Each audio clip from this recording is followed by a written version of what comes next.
اللہ وکفا وسلام علی عبادہ الذین اصطفیٰ اما بعد۔ دیکھو ہماری باتیں چل رہی تھی 6 صفات کی حقیقت یا 6 دعوت کی اہمیت میں 5 صفات پورے ہو گئے تھے۔ چھٹا جو صفت تھی، چھٹا نمبر تھا، وہ باقی تھا۔ پہلا نمبر کیا تھا؟ پہلا نمبر ایمان، دوسرا نماز، تیسرا علم و ذکر، چوتھا اکرام مسلم، اور 5واں اخلاص نیت، اور چھٹا تفریغ وقت۔ یہ 6 صفات سب کو کم سے کم گننا یاد ہو جائے کہ 6 صفات کون سے ہیں۔ پہلا ایمان اور یقین، کلمہ طیبہ لا الہ الا اللہ، دوسرا نماز، تیسرا علم و ذکر، چوتھا اکرام مسلم، 5واں اخلاص نیت، اور چھٹا تفریغ وقت۔ تو اس پر فرمایا مال اور جان کو مسلمان اپنی ملک سمجھ کر خرچ نہ کرے،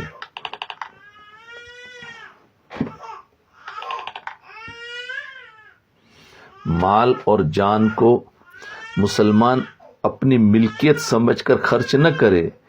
جو ہمارے اللہ، جو جان ہے ہمارے پاس اور جو مال ہے وہ ہمارا نہیں ہے، بلکہ جان اور مال کو اللہ کی امانت سمجھے۔ یاد رکھے، جان اور مال کو اللہ کی امانت سمجھے۔ جان اور مال کا سب سے مقدم خرچ، اور ظاہر بات ہے امانت کو جہاں بتایا جائے وہاں خرچ کرنا۔ خدا کے حکم کو سامنے رکھ کر اپنا وقت فارغ کر کے اس کو خرچ کریں۔ جی، ہمارے پاس جو وقت ہے ہمارا نہیں ہے، وقت بھی امانت ہے، مال بھی امانت ہے، اور ہماری جو زندگی ہے وہ بھی امانت ہے، اور اللہ تعالیٰ نے فرمایا اس کو یہاں خرچ کرو، تو وہاں خرچ کرنا۔ تو خدا کے حکم کو سامنے رکھ کر اپنا وقت فارغ کر کے اس کو خرچ کریں۔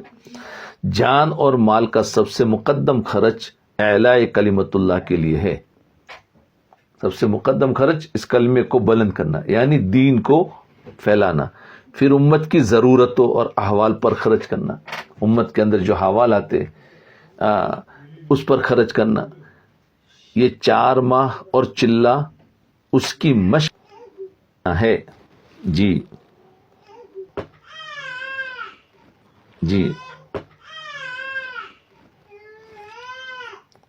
ایک مجلس میں دعوت کا کام کرنے والوں کو 2 باتوں پر خاص طور سے اس طرح متوجہ فرمائیں۔ جی، داعی کی صفات بیان ہو رہے ہیں کہ داعی کیسا ہو، اور دعوت کی فضیلت ہو رہی۔ دعوت کیا ہے؟ یہ ہے دعوت اور داعی، اس کا عنوان رکھا جائے۔ تو دعوت کا کام کرنے والے 2 باتوں کا خاص خیال رکھے۔ ایک، قربانی کی مقدار کو بڑھاتے رہے، اور دوسرے، اپنے کو اور اپنے کیے ہوئے کام کو کمتر سمجھ کر، تھوڑا سمجھ کر خدا کی بارگاہ میں معافی مانگتے رہے۔ کیوں کہ صحابہ کے اگر سامنے رکھیں گے تو ہمارا کام کتنا ہی زیادہ ہو تھوڑا ہی لگے گا۔ جی ہاں، ہم اپنے ساتھیوں کو دیکھیں گے تو لگے گا میں نے زیادہ کیا، اس نے نہیں کیا۔ تو ہمیں ساتھیوں کو دیکھ کر نہیں چلنا ہے۔ صحابہ کی اور انبیاء کی قربانیوں کے مقابلے میں ہم اپنے کام کو چاہے کتنا ہی اونچا کیا ہوگا، ہم کم ہی سمجھیں گے میں نے تو کچھ نہیں کیا۔ اس لیے فرماتے کہ ہمارے سامنے صحابہ کی زندگی ہو، ہمارے وہ ساتھی نہ ہو کہ جو ساتھی چلہ لگایا ہوا ہے تو ہم 4 مہینے والے اس کے مقابلے میں ہم اپنے آپ کو بڑا سمجھیں گے، اور صحابہ نے تو زندگی لگا دی ہے، ان کے مقابلے میں ہم سمجھیں گے 4 مہینہ کیا ہے، کچھ بھی نہیں۔ مجھے تو زندگی لگانی چاہیے۔ تو اس لیے کمتر سمجھ کر خدا کی بارگاہ میں معافی مانگتے رہے، اور اپنے کیے کو اگر اپنی ہنرمندی سمجھیں گے کہ میں نے کیا تو خطرہ ہے۔ لہذا گھمنڈ نہ کرو، گرہ نہ کرو، اور اپنی ہنرمندی کا ثمرہ نہ سمجھو کہ میں نے اپنی عقل سے کیا ہے۔ نہیں، اللہ نے اپنی قدرت سے کروایا ہے۔ جی، میں نے نہیں کیا، اللہ نے کروایا۔ میری کیا طاقت میں کروں؟ میرا تو کچھ نہیں ہے، نہ میرا جسم، نہ میری آنکھیں ہیں، نہ میری زبان ہے، سب کچھ امانت ہے۔ نہ میرا مال ہے تو میں نے کیا کیا. اس لیے اس کو اپنی طرف نہ سمجھے بلکہ اللہ نے کروایا. ایک مرتبہ آیت شریف وَلْتَكُمْ مِنْكُمْ يَدْعُونَ إِلَى الْخَيْرِ تلاوت کرنے کے بعد فرمایا پوری امت کے ذمے یہ ضروری ہے کہ وہ اتنے آدمی تیار کر لے جو پوری امت کی دعوت کے لیے کافی ہو جائے. فرض کفایہ فرض عین سے بھی زیادہ قابل فکر ہے. فرض کفایہ فرض عین سے بھی زیادہ قابل فکر ہے. کیوں کہ فرض عین تو جو ادا نہیں کرے گا وہی گنہگار ہوگا، اور فرض کفایہ ادا نہ ہونے کی صورت میں سب گنہگار ہوں گے. اس لیے وہ زیادہ ضروری فرض کفایہ. اس لیے امت میں کچھ ایسے افراد تیار ہو ہر بستی میں کہ پوری بستی کو کور کر سکے. کہ کم سے کم ہر مسجد میں ایسے 20-25 آدمی تیار ہو جائے جو پوری بستی کو کور کر سکے اس مسجد کے اطراف کے. تو کیا ہوگا، ایسے ہر مسجدوں میں ایسے ہوں گے تو گویا پورے عالم میں فرض کفایہ ادا ہو جائے گا کہ ایسے ایسے لوگ ہیں. لیکن آج ایک مسجد میں ہے تو دوسری مسجد کے اندر کچھ بھی نہیں، تو وہاں فرض اب ان کا کیا ہوگا، گنہگار ہوں گے لوگ. اس لیے کچھ لوگ ہونا ضروری ہے. نیز اس آیت شریفہ میں امر بالمعروف پر یدعون الی الخیر کو مقدم فرمایا، جس سے پتہ چلتا ہے کہ پہلا درجہ دعوت کا ہے. جب تک ایسی جماعت نہ بن جائے جو پوری امت کے لیے کافی ہو تو اس وقت تک پوری امت کے ذمے اس کا فکر ضروری ہے.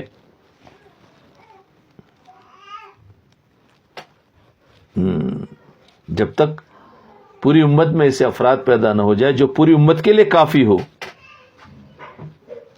پوری امت کے ذمے اس کا فکر ضروری. اجتماع چاند پور ضلع بجنور، اور یہ کون سا ہے، سن ہجری 1395 میں علماء اور خواص کی ایک مجلس میں، جس میں حضرت مولانا نسیم احمد صاحب فریدی مرحوم بھی موجود تھے، دعوت اور تزکیہ اور تعلیم کے عنوان پر فرمایا. حضرت جی نے اللہ پاک نے ارشاد فرمایا هو الذی بعث فی الامیین رسولا منہم یتلو علیہم آیاتہ ویزکیہم ویعلمہم الکتاب والحکمہ. یعنی اللہ پاک نے حضور صلی اللہ علیہ وسلم کو 3 چیزیں دے کر بھیجا ہے. اللہ پاک نے حضور صلی اللہ علیہ وسلم کو 3 چیزیں دے کر بھیجا ہے.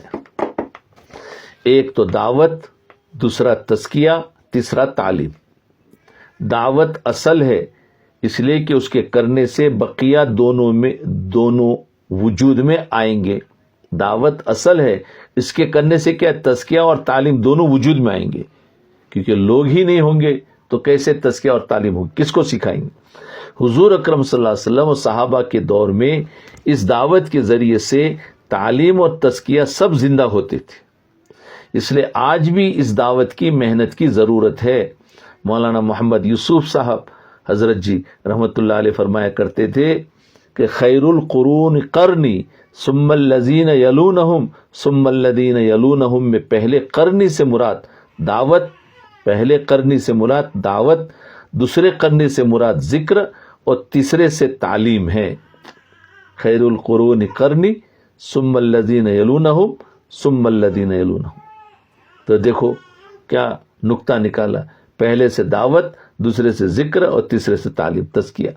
تو جو دعوت والا کام کرے گا تو وہ پہلی صفت یعنی صحابہ کی صفت میں ہو. جو دعوت والا کام کرے گا تو پہلی صف یعنی صحابہ کی صف میں ہوگا، خواہ وہ قیامت تک کیوں نہ ہو. دوسرے سے مراد خانقاہ والے ہیں تزکیہ، جو کہ قیامت تک اس میں لگے، وہ دوسری صف میں ہوں گے. اور تیسرے سے مراد تعلیم ہے، یعنی جو بھی عالم قیامت تک آئے گا وہ تیسری صف میں ہوگا. اس لیے دعوت اہم ہے. اگر دعوت کو کرتے رہیں گے تو ساری دنیا میں دین 100% زندہ ہو جائے گا. جی یہ دیکھو دعوت، تزکیہ اور تعلیم کو بتایا، اور اس میں کوئی شک نہیں کہ دعوت اول نمبر پر ہے، اصل ہے. اسی سے دوسرے 2 وجود میں آئیں گے. کیوں کہ دعوت دینے سے جو لوگ بالکل دین سے دور ہو گئے ہیں وہ دین کے قریب آئیں گے. جب قریب آئیں گے تو علم سیکھیں گے, پھر اپنی اصلاح کرائیں گے. لیکن جو دین ہی نہیں ہے تو کیا اصلاح کرائیں گے؟ اس لیے دعوت محدود ہو گئی تو دین بھی محدود ہو گیا. دعوت میں عموم تھا کہ آج ہم دعوت کتنے لوگوں میں دیتے؟ جاننے والوں میں جاتے, بیچاری بستیوں میں نہیں جاتی. اس لیے بنجر بستیوں میں جانا ہے تاکہ ہر ایک کو دعوت ملے. جب دعوت ملے گی تو وہ علم سیکھیں گے. دیکھو آج مدارس میں جتنے بھرے ہوئے ہیں, جا کے پوچھو تم کیسے آئے تو سب کہیں گے ہمارے والد صاحب نے چلا لگایا, اولاد کی فکر ہوئی اور اس کو مدرسے میں بھیجا. تو یہ ہے. تو اس کے لیے اس کے اندر تو کوئی شک نہیں کہ یہ اصل ہے. لیکن اصل کا مطلب یہ نہیں ہے کہ جو اس کام کو کر رہے ہیں وہ تزکیہ اور تعلیم چھوڑ دیں. جو اس کام کو کر رہے ہیں ان کو تزکیہ بھی کرنے جانا ہے اور تعلیم بھی کرنی ہے, یعنی مسائل علماء سے سیکھنا ہے اور اپنی اصلاح اپنے مشائخ صالحین سے کرانی ہے اور اپنے دعوت کے کام میں جڑے رہنا ہے. یہ ہے اصل بات. یہ نہیں ہے کہ اس کو کاٹ دینا ہے. جی, دعوت کے فوائد اور منافع کے متعلق فرماتے ہیں, دعوت ایک ایسی دولت اور ایک ایسی نعمت ہے کہ اگر اس کو صحیح طریقے سے کیا جائے تو ایمان میں قوت, عبادت میں جان, معاملات میں درستگی, معاشرت میں پاکیزگی اور اخلاقیات میں حسن پیدا ہوگا. بالکل صحیح دعوت کو دیکھو, آج ہم دعوت کا کام کر رہے ہیں لیکن یہ صفات پیدا نہیں ہو رہی ہے. اس کا مطلب جو دعوت کے اصول ہے اس کے مطابق نہیں چل رہے, اپنا نفس اس میں داخل ہو گیا ہے. فرمایا دعوت ایک ایسی دولت اور ایک ایسی نعمت ہے کہ اگر اس کو صحیح طریقے سے کیا جائے, یعنی اخلاص کے ساتھ, اصول کے ساتھ, جی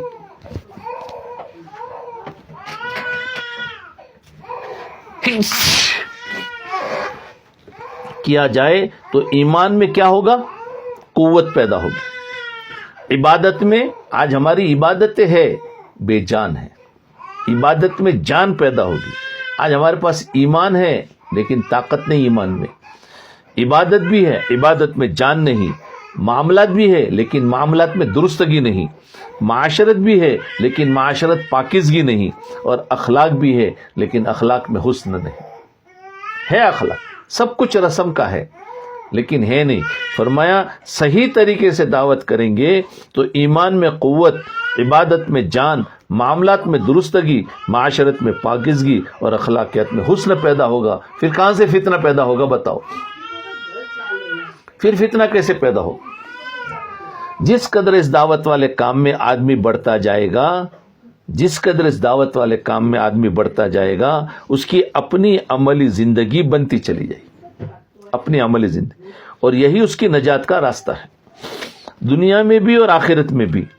حضرت مولانا فرماتے تھے کہ کسی ایک علاقے میں اگر کوئی ایک داعی دعوت دے رہا ہو, اگر کسی ایک علاقے میں کہ دانے کے برابر بھی, دانا اڑد کے دانے کے برابر, جس کو دعوت دے رہا ہے اس کو اڑد کے دانے یعنی ذرہ برابر بھی اس پر اثر نہیں ہے, تو یہ دعوت دینے والا اس کے فائدے سے محروم نہیں رہا.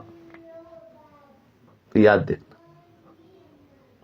ہم کیا سمجھتے یار وہ تو لگتا ہی نہیں ہے, وہ تو آتا ہی نہیں, میری بات مانتا ہی نہیں ہے. بات کا منوانا ضروری نہیں ہے, بات کا اس تک پہنچانا صحیح نیتوں کے ساتھ, اس کو اپنے اچھا سمجھتے ہوئے اور اپنے اللہ کی طرف متوجہ ہوتے ہوئے, بس یہ ضروری ہے. اتنا کر دیا, ہم نے اپنی ذمہ داری پوری کر دی. آج ہم اس چکر میں لگے ہوئے ہیں کہ سامنے والا کیوں نہیں بنتا. بھائی 3 دن جماعت لگانے کے لیے آپ نے 20 آدمیوں پر بھی محنت کی, اپنے چپل گھس گئے, لیکن ایک بھی جماعت نہ نکلی تو آپ کو افسوس کرنے کی ضرورت نہیں ہے. آپ نے محنت میں صحیح معنوں میں صحیح لگا دی ہے, آپ کا کام ہو گیا. یہ محنت, یہ جماعت آج نہیں تو کل نہیں, مہینے کے بعد نکلے گی, لیکن اس کا اثر ضرور ہو رہا ہے. لیکن اگر ہم نے صرف رسمن کیا ہے اور پھر کہتے نکلتے نہیں ہے تو پھر یہ کچھ نہیں. اس لیے فرمایا کہ جس شخص کو دعوت دے رہا ہے اگر اڑد کے دانے کے برابر بھی اس پر اثر نہیں ہے تو دعوت دینے والا اس کے فائدے سے محروم نہیں رہا, اسے تو فائدہ پہنچ کر رہے گا, بشرطے کہ صحیح ترتیب صحیح نیت سے دعوت دی جائے. جی یہ ہے. ابھی جیسے مثال کے طور پہ میں جو دعوت دے رہا ہوں، یہ میں جو درس ہے یہ بھی دعوت ہے، میں دے رہا ہوں. آپ میں سے اگر کوئی بھی نہ بنا تو میرا اس میں کوئی نقصان نہیں، مجھے تو فائدہ ہو رہا ہے، کیونکہ میں جس نیتوں کے ساتھ کر رہا ہوں اس سے مجھے فائدہ ضرور ہوگا، اور اگر کسی کو ہو گیا تو اس کا نفع ہے. بشرطے کہ ترتیب و صحیح نیت اور سے دعوت دی جائے. ہماری تقریر سے، تحریر سے، تدبیر سے کچھ نہیں ہوتا، کرنے والی ذات صرف اللہ کی ہے. ہماری تقریر سے، ہماری تحریر سے اور ہماری تدبیر آئیڈیا سے کچھ نہیں ہوتا، کرنے والی ذات صرف اللہ کی ہے. یاد رکھیں جی. دعوت میں نکلے ہوئے امیر اور مامور کے آداب اور فرائض ایک مرتبہ اپنی مجلس میں اس طرح بیان فرمایا. جی، دعوت میں نکلے ہوئے، ظاہر بات ایک امیر ہوتا ہے اور باقی مامور ہوتے ہیں، تو امیر اور مامور کے آداب اور فرائض کیا ہے اس کے بارے میں فرمایا. دعوت لے کر جن لوگوں کے پاس جائے، دیکھو دعوت لے کر جن لوگوں کے پاس جائے ان پر شفقت اور رحمت کے جذبے کے ساتھ جائے. آرڈر نہیں، اس کو حقیر سمجھ کر نہیں، شفقت اور رحمت کے جذبے کے ساتھ جائے. آزاد زندگی کو چھوڑ کر امیر کی مان کر وقت گزارنے کی نیت سے جائے. آزاد زندگی اپنی مرضی سے نہیں کرنا ہے، امیر کی مان کر وقت گزارنے کی نیت سے جائے. جس طرح نماز میں امام کی مان کر عمل کرتے ہیں، اسی طرح جماعت میں امیر کی مان کر وقت گزارے. امیر کو یہ سمجھایا جائے گا کہ امارت ذمہ داری کا نام ہے، عہدے اور ڈگری کا نام نہیں ہے، ذمہ داری کا نام ہے، یہ کوئی عہدہ نہیں ہے، اور مامور کا وقت اور مال امانت ہے. امیر کو کیا سمجھایا جائے کہ بھائی دیکھو یہ جو تمہارے ساتھ لوگ چلے ہیں ان کا وقت بھی یہ امانت ہے، ان کی مال بھی امانت ہے. اب امیر کو چاہیے کہ وہ ذمہ دار ہے کہ ان کے مال اور وقت کو صحیح لگائے، امانت سمجھ کر صحیح وقت گزارنے کی فکر کرے. آپس میں دو دو کی جوڑی بنا کر سیکھنے سکھانے میں وقت گزارے. بستی میں داخل ہو تو خدا کی جناب میں اپنے ضعف کا اظہار اور خدا سے مدد مانگ کر داخل ہو. دینی اور دنیاوی لائن کے بڑوں سے ملاقات کرے. بستی میں جانے کے بعد دینی اور دنیاوی لائن کے جو بڑے ہیں ان سے ملاقات کرے. دینی لائن کے بڑوں سے بات اس طرح کرے جیسے چھوٹے بڑوں سے کرتے. بشاشت دیکھے تو ان کو کارگزاری سنائے اور دعا کے لیے کہے، ورنہ خاموشی کے ساتھ ان کی مجلس میں بیٹھ کر یا ملاقات کر کے واپس آ جائے. یہ دنیاوی لائن کے بڑوں کو ذمہ داری کا احساس دلائے کہ آپ کے تعاون سے لوگ ہمارے ساتھ جڑیں گے اور اس کا اجر خدا آپ کو دیں گے. یہ ہے بستی کے اندر یہ دو لائن کے لوگوں کو لے لیا تو بستی میں کوئی فتنہ نہیں پھیلائیں گا. اس لیے جس بستی میں جاؤ تو ان دو لوگوں کی لائن کو لے لو. ایک موقع پر مدارس اور سری لنکا کے احباب مرکز میں جمع تھے. ان کو مخاطب بنا کر فرمایا، مدارس کے تھے اور سری لنکا، دعوت کا کام کرنے والوں کو نتائج کبھی نہیں دیکھنا چاہیے. کیا بنا؟ دعوت کے کام کرنے والوں کو نتائج کبھی نہیں دیکھنا چاہیے، بلکہ ہمیشہ تقاضے کے مطابق قدم اٹھا دینا چاہیے. کیونکہ بہت سے انبیاء کرام علیہ الصلوۃ والسلام قیامت کے دن اس حال میں حاضر ہوں گے کہ ان کے ساتھ صرف ایک مختصر سی جماعت ہوگی. بعض کے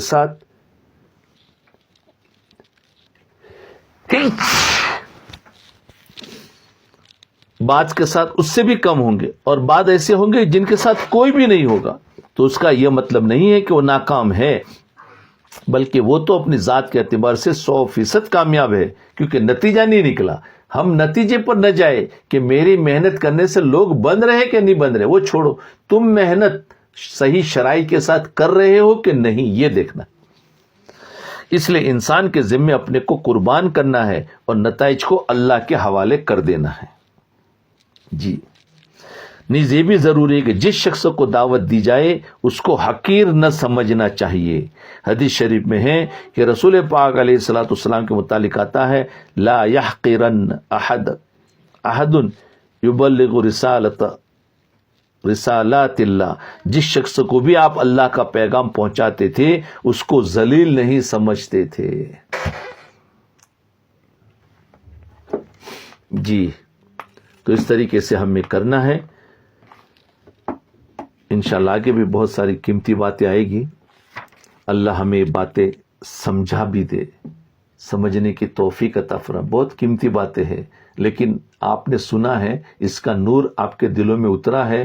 اس کا وقت آئے گا، اس وقت سمجھ میں آئے گا، اور بہت سو کو سمجھ میں آیا بھی ہوگا. جو کام میں لگے ہوئے ہیں ان کو سمجھ میں آ گیا، وہ اپنے آپ کو صحیح کرے. نا امید ہو کر کام کو چھوڑنا نہیں ہے، اور اسی میں کامیابی ہے، اس لیے اس میں اپنے سب کچھ لگا بھی نہیں دینا.